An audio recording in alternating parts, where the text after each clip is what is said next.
A'udzu billahi minasyaitonir rajim. Bismillah, alhamdulillah, wassalatu ala rasulillah. Assalamualaikum warahmatullahi wabarakatuh. Alhamdulillah, alhamdulillahirabbil alamin wa bihi nasta'in ala umuri dunya waddin. Assalatu wassalamu ala asyrafil anbiya'i wal mursalin wa ala alihi wa sahbihi ajmain, amma ba'du. Bapak-bapak dan ibu-ibu sekalian yang dirahmati Allah, pertama alhamdulillahirabbil alamin. Marilah kita selalu memuji Allah dalam segala situasi. Salat dan salam kita haturkan kepada Rasulullah sallallahu alaihi wasallam. Hadirin Allah, judul kita pada maghrib kali ini adalah Saddu Adz-Dzara'i. Memang takdir Allah, judul ini mundur terus, berapa kali mundur. Akhirnya hari ini, dan ternyata berkenaan dengan silang pendapat tentang kalau Allah nyuruh, misalkan Allah menyuruh sholat Jumat, apakah perintah tersebut harus diadakan dalam segala situasi gitu. Emang silang pendapat Jumatan enggak Jumatan, Jumatan enggak Jumatan. Sibuk di WA itu masalahnya. Salah satu masalahnya adalah dalam kita menentukan hukum tidak hanya sekedar menurut Quran dan sunnahnya apa, tapi juga ada situasi yang diperhatikan. Maka kenapa seorang mujtahid menghafal Quran jelas, menghafal bahkan ratusan ribu hadis, agar memandang masalah itu dari seluruh hadis yang ada, seluruh ayat yang ada. Jangan sampai dari satu hadis dan terbatas gitu. Kemarin ada acara di Cilengsi, seorang ustadz mengatakan kita itu tidak usah ikut manusia. Kata Allah kita Jumatan, manusia nggak usah dengar katanya. Saya pikir ya Allah, pantas umatnya itu pada bingung karena ustadznya sendiri nggak ngerti. Bukankah Jumatan wajib? Jumatan wajib. Masalahnya kan ada situasi yang diperhatikan. Nah, maka pas sekali judulnya hari Saddu Dzara'i. Saddu Dzara'i itu bagaimana? Terkadang secara Al-Quran boleh tapi dilarang. Kenapa dilarang? Bukankah Al-Quran membolehkan? Karena menimbulkan bahaya. Bahkan Saddu Dzara'i itu Saddu itu menutup, dzara'i jalan menuju bahaya, semuanya ditutup, disebut saddu dzara'i. Kalau begitu mari kita lihat dari mana sih konsep saddu dzara'i. Jadi kesannya itu perintah tidak mengadakan Jumatan adalah menentang Quran dan Sunnah. Saya bilang subhanallah, saya ngebayangkan yang nggak ngerti itu umat. Ternyata ustadznya sini sama gitu. Sampai ada yang meng-share tentang hadis. Ada hadis, kalau Allah akan menurunkan bala, maka tidak akan kena yang di masjid. Ternyata hadisnya dhaif. Saya bilang subhanallah. Kemarin subhanallah ada sebuah acara, ada dua orang sambutan sebelum saya mengisi acara. Yang pertama menyampaikan hadis dhaif, yang kedua menolak, pokoknya kata Allah wajib, nggak ada, nggak usah dengar manusia. Subhanallah, saya bilang nih. Jadi hadirin rahimakumullah, hari ini akan saya sampaikan. Pertama tadi sedikit masalah corona. Saya lihat beredar di WA tentang fikih corona gitu yang jelas. Yang menarik hadirin rahimakumullah, dalam slide tersebut kita ini mengamalkan Quran dan Sunnah semuanya. Jangan tawakal dilaksanakan, perintah menghindari kena wabah nggak dilaksanakan, salah. Maka Ibnu Hajar mengatakan bagaimana menggabungkan tawakal dengan menghindari wabah. Gak bisa hanya tawakal saja, sudahlah kita ke masjid tawakal Allah, nggak bisa. Orang Rasulullah mengatakan firru minal majnum kama tafirru minal asad, lari dari penyakit menular seperti kalian lari dari singa gitu. Maka ada yang nulis kan, virus itu makhluk Allah, jangan takut dengan makhluk Allah. Mending kalau singa bisa kelihatan, bisa ngumpet, virus nggak kelihatan. Kira-kira bahaya mana, virus sama singa? Singa tinggal diambil bedil, jeger, mati, selesai. Virus mau diapain? Kalau kita ngelihat berarti ini mau salaman salah, megang ini salah, megang pintu salah, megang ini. Ternyata handphone kita itu mengandung bakteri lebih banyak daripada bakteri di toilet. Padahal menurut kita jijian toilet ya daripada handphone. Uang apalagi. Makanya dalam hal ini, dalam kasus-kasus seperti ini tidak hanya sekedar tawakal, tapi juga memperhitungkan sebab akibat. Maka ada namanya saddu dzara'i. Apa itu saddu dzara'i? Memang boleh, tapi menimbulkan haram jadi haram.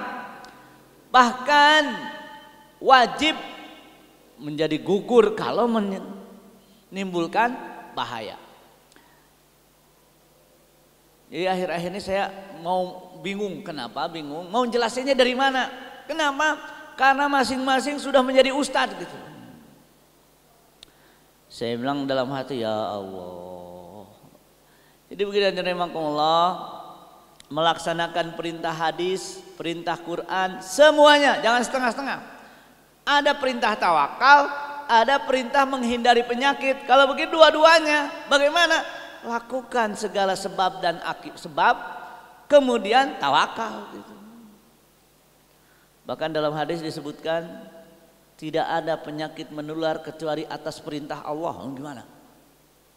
Berarti, tapi kata dalam hadis juga, dalam teks hadis yang sama, lari dari penyakit menular seperti lari dari singa. Oh, kalau begitu dua-duanya lakukan. Yaitu apa? Usaha sekuat mungkin, setelah itu tawakal. Yang tidak boleh, udahlah nggak apa-apa, kita ini insya Allah nggak akan kena corona, wudhu aja, nggak ada yang begitu. Emang para sahabat nggak pada wudhu gitu? Nggak.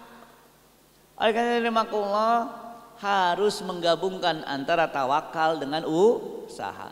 Sekarang masalah perintah, apakah perintah dilaksanakan semuanya tanpa melihat situasi? Melihat situasi. Itu namanya yang pernah disampaikan sebelumnya maqasid syariah, di antara saddu dzara'i. Mari kita lihat ayat ini. Wala tasubbul ladzina yad'una min dunillah. Jangan menghina sesembahan orang yang musyrik.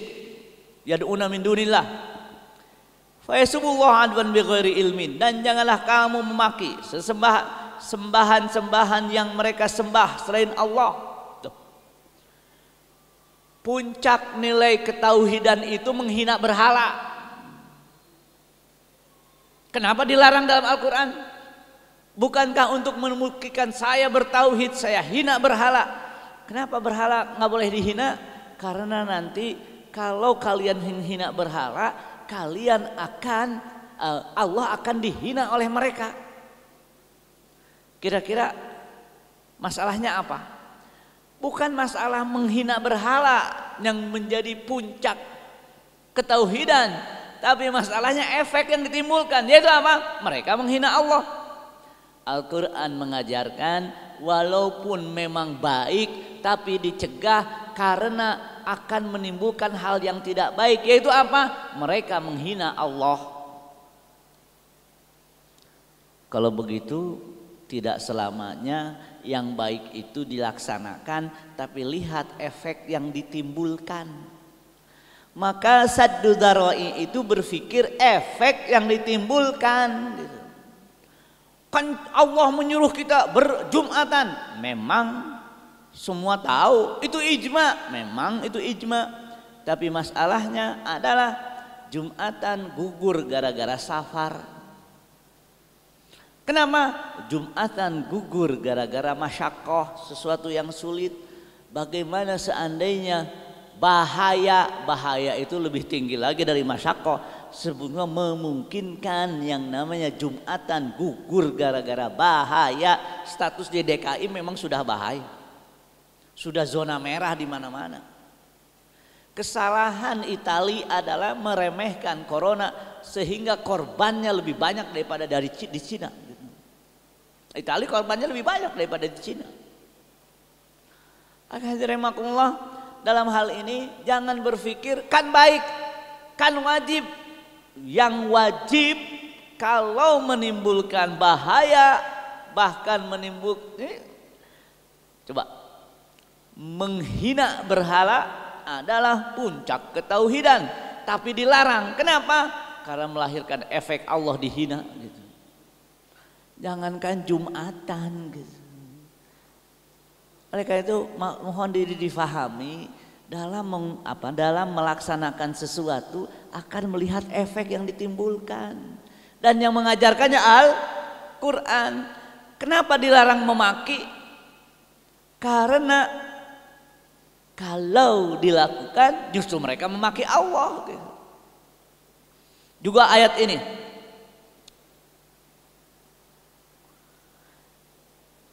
ayat larangan untuk tinggal di tempat. Jadi ada orang beriman tinggal di masyarakat kafir, nggak boleh. Kenapa? Masalahnya lama-lama jadi ikut kafir. Lihat, innal ladzina tawaffahumul malaikatu zalimi anfusihim qalu fima kuntum qalu kunna mustad'afina fil ard. Jadi ada orang-orang nanti ditanya, kenapa kamu musyrik? Dulu kami orang-orang lemah, kami dipaksa. Kenapa nggak berhijrah? Seharusnya mereka pindah tempat supaya aman. Bukan masalah boleh tidak bolehnya, tapi efek yang ditimbulkan. Maka saddu dzara'i itu berpikir efek yang ditimbulkan. Efek yang ditimbulkan. Maka wajar kalau seandainya di beberapa negara diambil keputusan masjid tutup. Yang menarik Jakarta, Istiqlalnya tutup, nggak ada Jumatan, sholat duhurnya jamaah, sama bohong atau itu mah. Jadi harus sadar semuanya. Yang jadi masalah juga yang faham tentang corona itu, tentang dahsyatnya corona itu sadar betul. Ini nggak boleh ada yang ngumpul. Tapi yang sadar nggak sadar ya kan nggak kelihatan, nggak bahaya kok, nggak bahaya. Makanya saya mikir kayaknya ini lebih bahaya dari piala singa itu sendiri. Singa tinggal ngaum gampang, jeder, selesai. Ini corona mau ditembak pakai apa? Alhamdulillah, dalam hal ini kita tidak bisa berpikir sudahlah ini kan wajib, sudahlah ini kan perintah Allah. Semuanya jangankan jangankan menimbulkan bahaya, menimbulkan sulit saja, bukan bahaya, sulit, Jumat gugur. Kenapa orang safar boleh tidak Jumatan? Karena menyulitkan. Maka Rasulullah SAW ketika perang Tabuk 20 hari perjalanan gak mengadakan sholat Jumat sama sekali. Kenapa? Menyulitkan. Maka tidak boleh satu bis rombongan 60 orang turun di sebuah tempat mengadakan Jumatan, nggak boleh. Kenapa? Yang Jumatan bukan orang musafir. Sekarang kebayang nggak bagaimana seandainya menimbulkan bahaya lebih lagi gitu. Menimbul susah aja bikin Jumat gugur, apalagi menimbulkan bahaya. Maka konsep saddu dzara'i adalah mencegah sesuatu yang diprediksikan akan menimbulkan bahaya. Kadang-kadang kan nggak sadar yang bahaya itu. Bagaimana nggak sadarnya? Ya kita kan nggak sadar. Yang tahu betul apa itu corona mungkin sekarang udah nggak kemana-mana. Kita kayak termasuk yang kelihatan lah. Saya dengar besok kita di masjid ini udah menghentikan kegiatan. Ya Bogor. Nah tadi saya menanya juga, jadi kan nih pengajian? Kenapa? Karena Bogor yang kenanya orang nomor 1. Bima Arya yang kena. Ya Allah. Kayaknya jadi bingung. Yang bersih kena, yang nggak bersih kena terus. Tapi sedikit saya singgung. Yang namanya corona itu dalam hadis disebutkan azab bagi orang kafir, akan tetapi rahmat bagi yang beriman. Wah, enak dong kalau begitu. Emang jadi mukmin sejak kapan nggak enak? Jadi mukmin nggak enak. Mari kita lihat hadisnya. Nah, ini hadisnya. Sayyidah Aisyah bertanya kepada Rasulullah sallallahu alaihi wasallam tentang at-ta'un. At-ta'un itu wabah penyakit kayak corona lah. Rasulullah menjawab, at-ta'un, wabah penyakit menular, adalah azab yang Allah kirimkan kepada siapapun yang ia kehendaki. Jadi azab itu untuk orang kafir. Orang mukmin tidak ada azab. Ada yang ada musibah.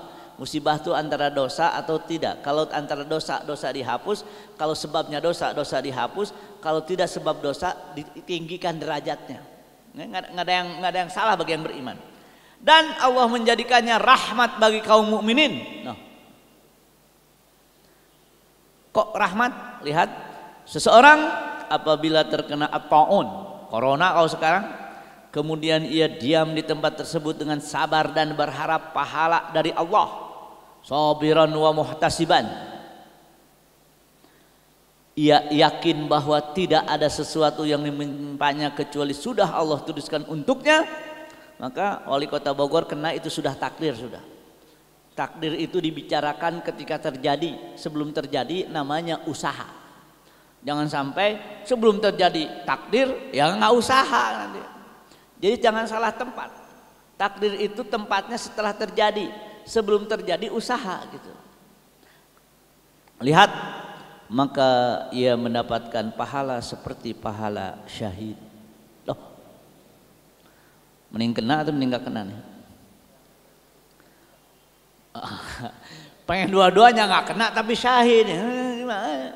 Tidak ada rasa sakit di dunia kecuali Allah balas kebaikan di akhirat. Maka dalam hadis meninggal dan ketika meninggal merasakan sakit, tertikam, tertimpa, tenggelam, kena penyakit di perut, kanker, bahkan disebutkan meninggal karena melahirkan, syahid. Bahkan dalam hadis disebutkan yang terbakar itu selama beriman husnul khotimah. Maka dalam hal ini kadang-kadang, oh kalau begitu, kalau tanpa ada perintah usaha menghindar, mungkin kita mendingan nggak usah menghindar, syahid.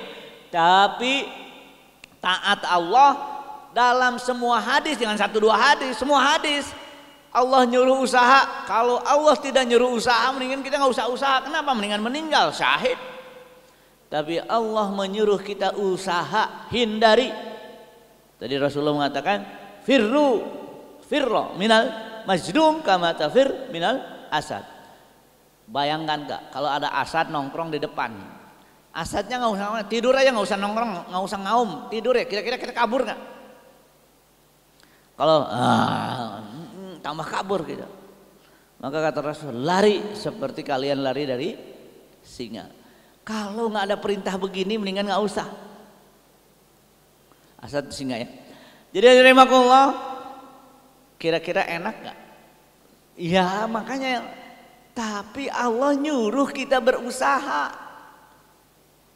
Orang yang mati karena penyakit, bukan sampar seperti karena penyakit menular, adalah syahid bagi setiap muslim.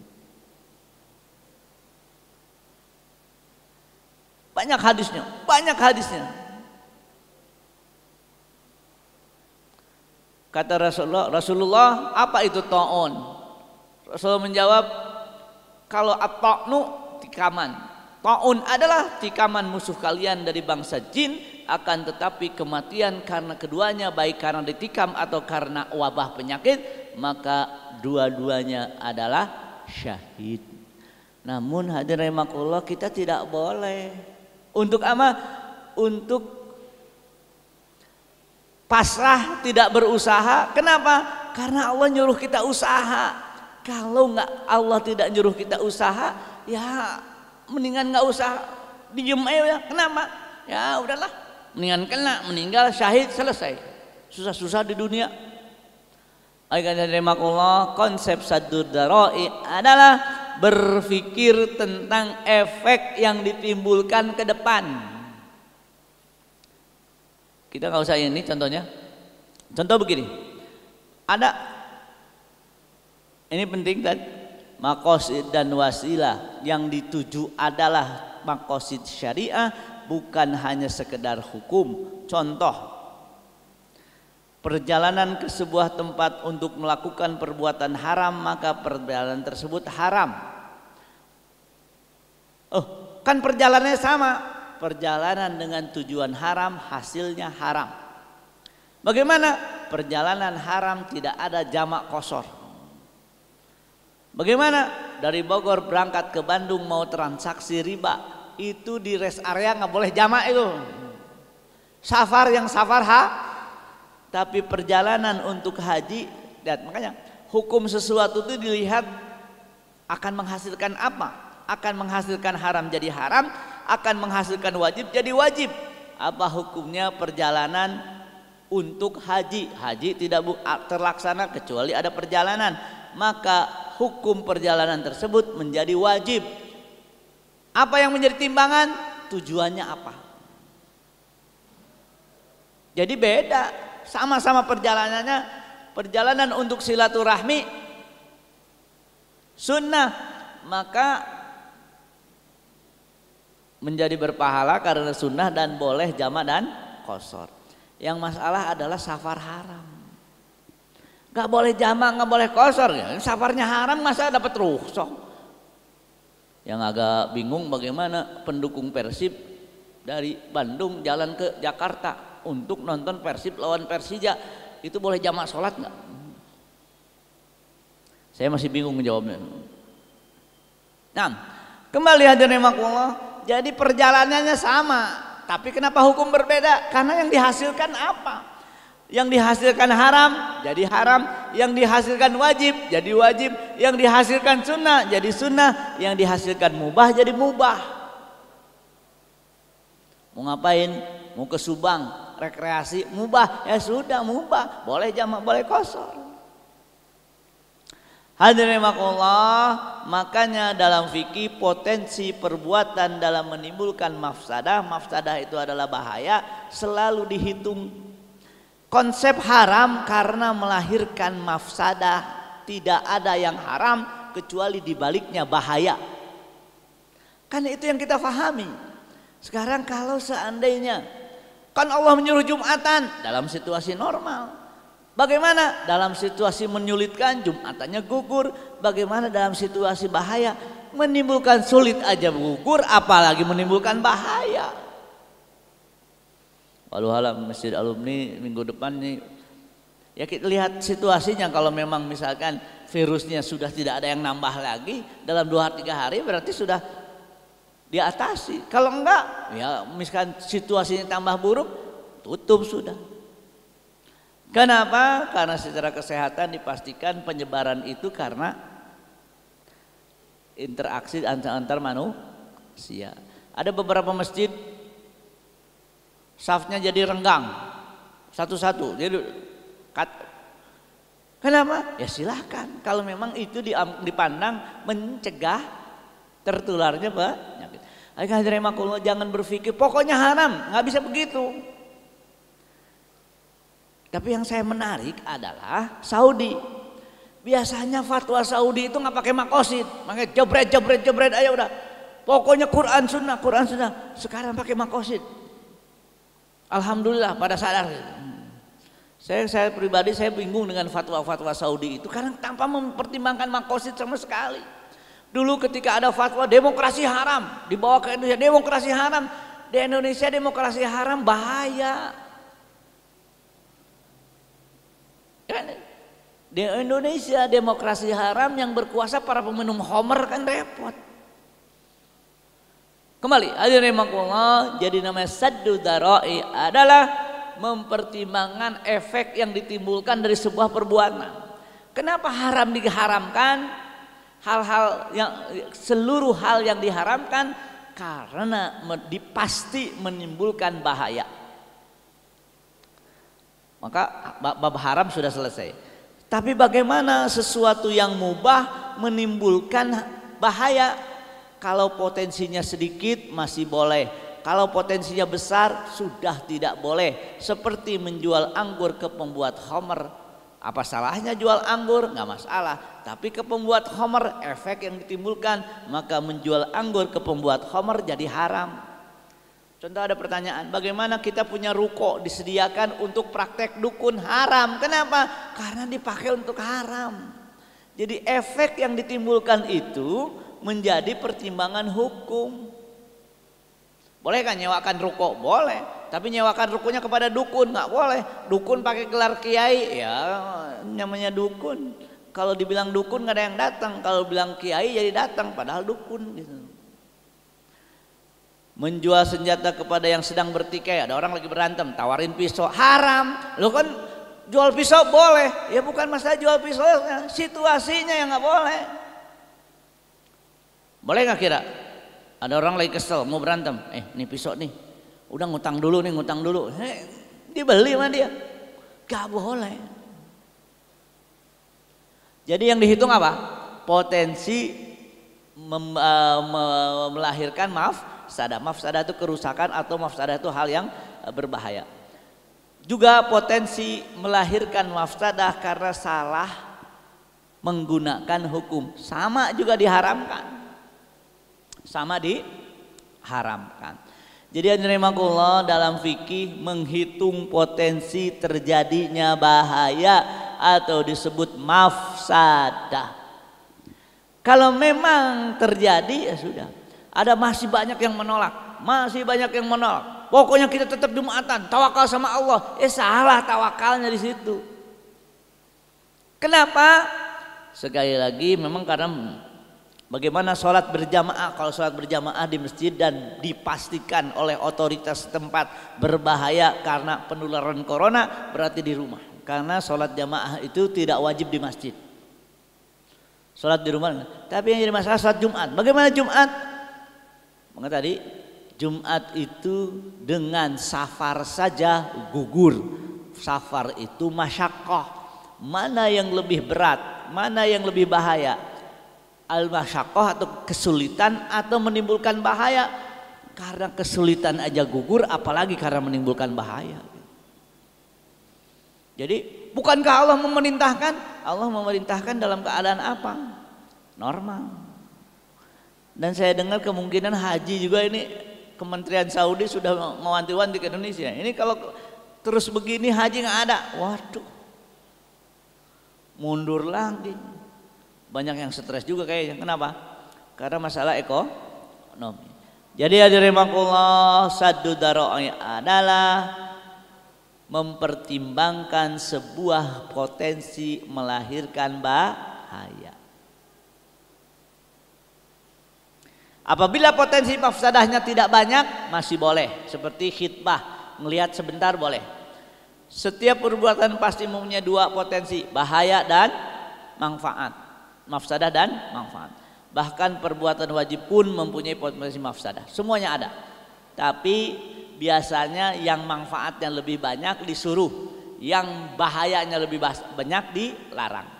Sekarang apakah segala perbuatan mubah yang berpotensi besar menimbulkan mafsadah harus dilarang? Kalau berpotensi besar iya. Jadi masalahnya adalah sejauh mana berpotensi melahirkan bahaya. Kalau masih kecil nggak masalah, lakukan. Tapi kalau sudah gede, sudah besar kemungkinannya 90% kena, sudah tinggalkan. Ini mirip. Maka MUI Jombang mengatakan kami masih aman, ya sudah. Jakarta sudah tidak aman, beda.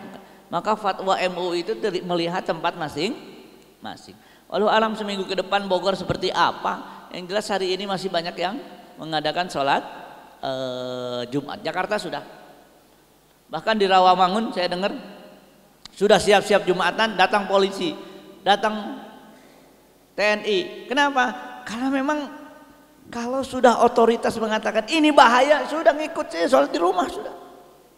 Tapi kan wajib, makanya fahami, bukan masalah wajibnya, masalahnya situasi. 6. Jadi yang tidak boleh adalah sudah tidak mengadakan Jumatan padahal potensi bahayanya masih kecil gitu. Jadi ya kalau potensi bahaya sudah besar baru dilarang. Maka kemarin Ustaz bagaimana? Ya tergantung daerahnya. Depok memang pemerintahnya udah mengatakan nggak ada Jumatan. Ya wallahualam seminggu ke depan seperti apa Bogor yang apa namanya yang dahsyat Bogor ini. Yang kenanya kepala daerahnya. Waduh, kalau yang lain masih rakyatnya. Nah, saya kira ada beberapa menit untuk pertanyaan. Kalau ada pertanyaan silakan sebelum saya lanjutkan. Ada pertanyaan? Ada pertanyaan? Nah, silakan.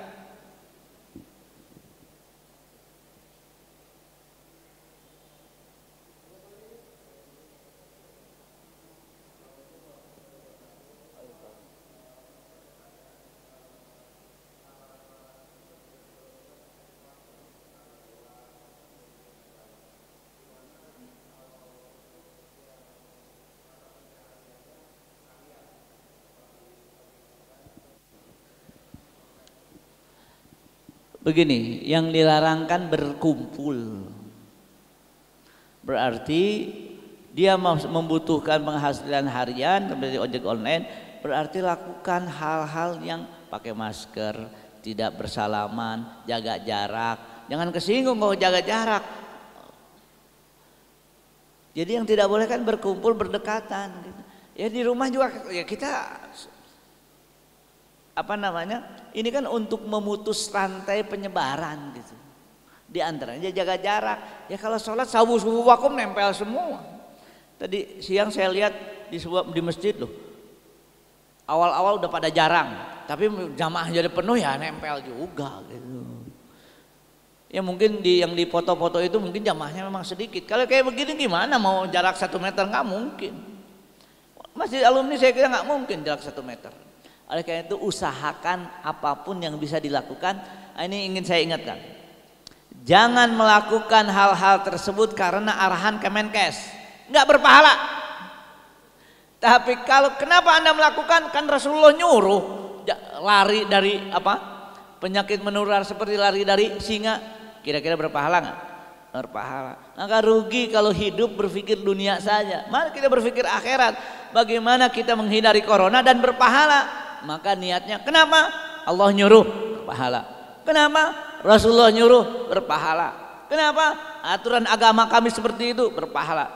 Kenapa? Kata Kemenkes, nggak berpahala udah. Kenapa pakai sanitizer? Bilang saja. Kenapa? Kan Rasulullah suruh bilang jangan berusaha untuk tidak tertular. Yang kena jangan keluar, yang belum kena jangan datang. Maknanya usaha. Usaha. Ayo mari kita lakukan sebab akibat. Tidak ada yang namanya kanuragan dalam Islam. Maksudnya apa kanuragan? Sudahlah kita wudhu aja. Gak, itu salah pemikiran seperti itu. Gak bisa cuma wudhu saja. Ada hadis, subhanallah. Hadis ini lihat. Barang siapa membaca Bismillahirrahmanirrahim la yadhurru ma'asmi syai'un fil ardi wala fis sama'i wa huwas samiul alim. Tidak akan terkena bahaya apapun. Ternyata perawi hadis sakit. Kemudian yang mendengar melihat, kata perawi hadis, kamu pasti bertanya kenapa saya sakit? Au fima ma'nahu. Ya kan? Ketahuilah ini takdir Allah. Kenapa? Tadi malam saya lupa bacanya. Allahu Akbar. Jadi kalau Allah sudah, maka jangan sampai pasti. Kalau baca ini pasti, nanti dulu. Ada hal-hal seperti itu, lakukan. Bismillahirrahmanirrahim. La yadurru ma'asmi syai'un fil ardi wala fis samai wa huwas samiul alim. Baca doa itu. Dalam hadis terjaga. Namun ada hadis lain mengatakan usaha. Yang tidak boleh baca doa tanpa usaha, nggak boleh. Melaksanakan perintah itu semuanya, jangan satu hadis dua hadis. Semuanya. Sholat Jumat diperintahkan, menghindari bahaya diperintahkan. Bagaimana? Karena ada aturan, ada mekanismenya dalam fikih. Gitu ya? Jadi lakukan usaha apapun dengan niat lillahi ta'ala, arahan Allah, arahan Rasul, di situ dapat pahala. Innamal a'malu binniyat. Pahala perbuatan itu tergantung nih. Jadi kata Kemenkes ya selesai, dunia doang nggak dapat akhirat. Ya. Ada yang lain? 6. Ya.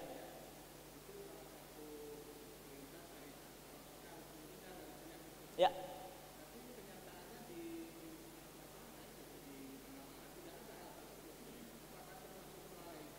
Tidak ada tidak dilakukan. Begini hadirin rahimakumullah, yang namanya perintah itu ada mastata'tum. Saya khawatir kenapa bukan tidak dilakukan, pengen, cuman masalahnya ada mahal kan lain lagi gitu. Makanya mastata'tum, saya perkirakan yang meremehkan corona dengan tidak serius mencegahnya justru yang berpotensi untuk kena corona. Maka kita sebagai yang beriman kok melakukan, Allah nyuruh sanitizer apa segala nggak bertemu, jangan meremehkan. Kemudian juga jangan mengatakan, kan Allah mengatakan kalau berdoa, kan hadisnya dua, disuruh menghindar, disuruh berdoa, dua-duanya lakukan. Jangan sampai melakukan satu hadis yang lain enggak, dua-duanya. Usaha, setelah usaha tawakal, setelah itu berdoa, a'udzu bikalimatillahi tammati min syarri ma khalaq. Saya berlindung dari apa? Dengan kalimat Allah yang sempurna, bikalimat tammah min syarri ma, dari kejahatan makhluk ciptaan Allah. Corona adalah makhluk ciptaan Allah, corona adalah diperintahkan Allah.